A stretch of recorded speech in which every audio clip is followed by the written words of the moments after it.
Lang mic.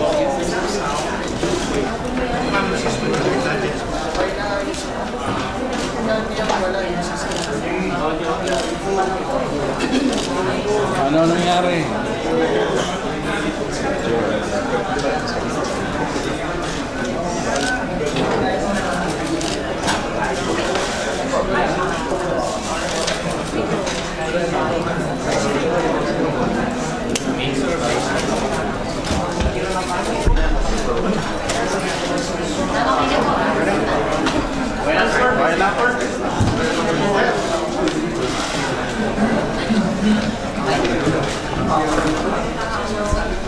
Magandang umaga po sa inyong lahat.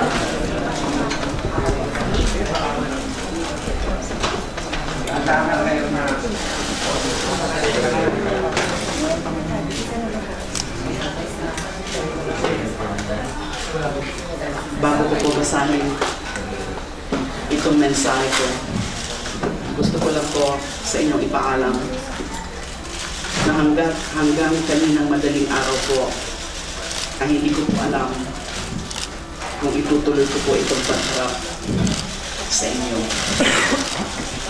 Mula ko kasi kahapon hanggang kanina at kahit na hanggang ngayon, sa sandaling ito, marami pong nag-text sa akin. Sinasabi yung kanilang suporta. Pero ang iba po sa kanila, ang sabi po, manahimik ka na lang, huwag mo na lang patulan para hindi na lumala, hindi na humaba. Meron naman po ang ibang nagsasabi na lumaban ka. Pagtanggol mo sarili mo. Hindi po ako lalaban. Hindi ko po kayang labanan ang Pangulo.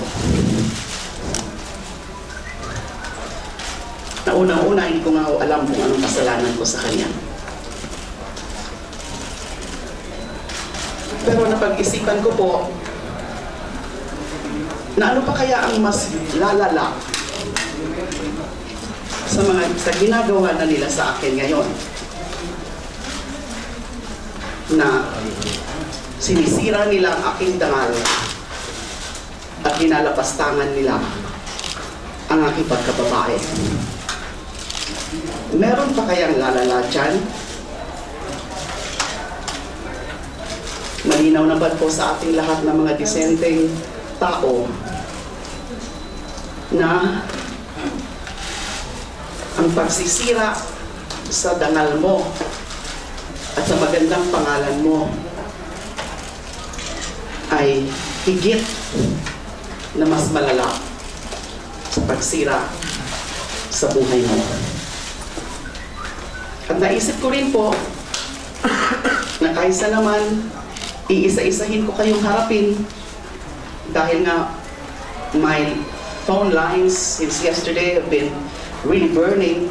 Lahat po ata kayo gusto mapakinggan ng reaction ko.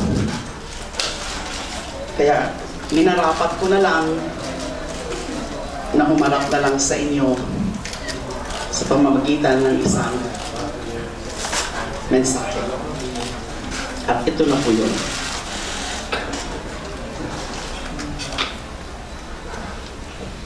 Words cannot express what I'm feeling right now. I guess no one can, because no one has ever been attacked in such a manner by no less than the highest official of the land until now. How does one defend oneself when the attacker is immune from suit and has all the backing of executive power to support him in his personal attack? This is no less than abuse and misuse of executive power. I don't think the Constitution has ever contemplated such abuse of power on such scale, as it assumes every president to conduct himself in a manner befitting the office he holds. It seems that this is not the case for this president. If this is his way of stopping the Senate's investigation of the extrajudicial killings, he can try until he finally silences me or the Senate. But I think it is already clear that what is being done to me is what will happen to anyone who does not bow to the wishes of the president.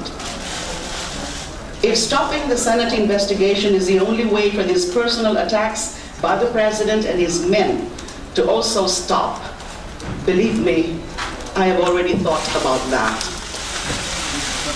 Tao lamang din po ako na nasasaktan, natatakot, at nag-aalala rin para sa aking pamilya at mga mahal sa buhay.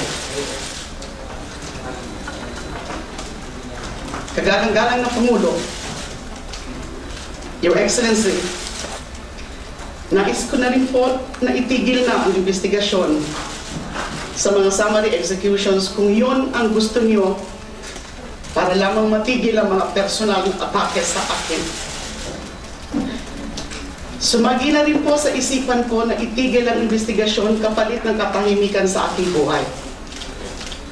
Pero kapag ginawa ko po ito, ay parang tinalikuran ko na rin ang sarili kong pagkatao at itinatwa ang sarili kong mga paninindigan at paniniwala. Hindi na po ako ang tatayong kinatawan ng bayan sa Senado. Isang huwad na anyo ko na lamang ang tatayo dito. Para ko na rin pong binaon ang aking sariling pagkatao.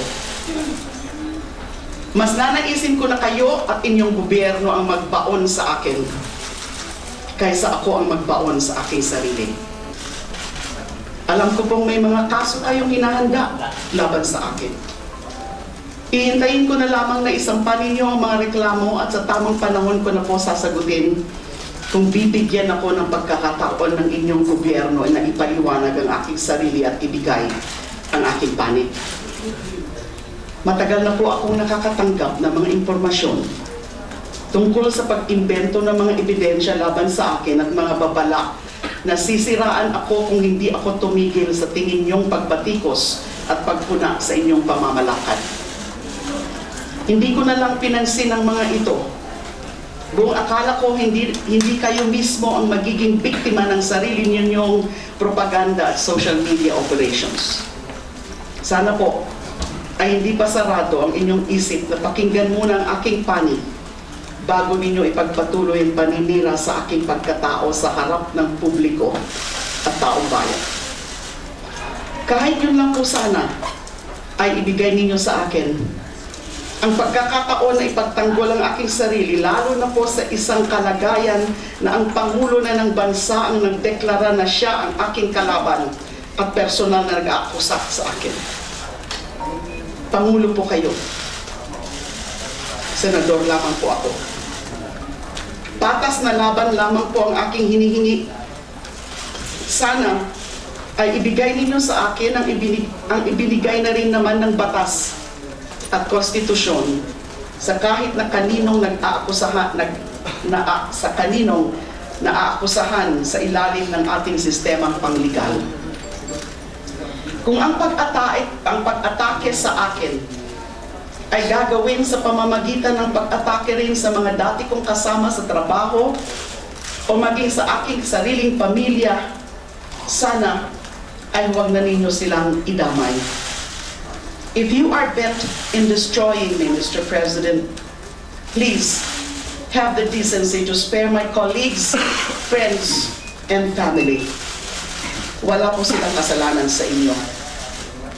Sa kabila nito, makakaasa po kayo na magiging patas at makatwiran ang aming gagawing investigasyon sa mga nagaganap na mga pagpatay sa inyong giyera laban sa droga.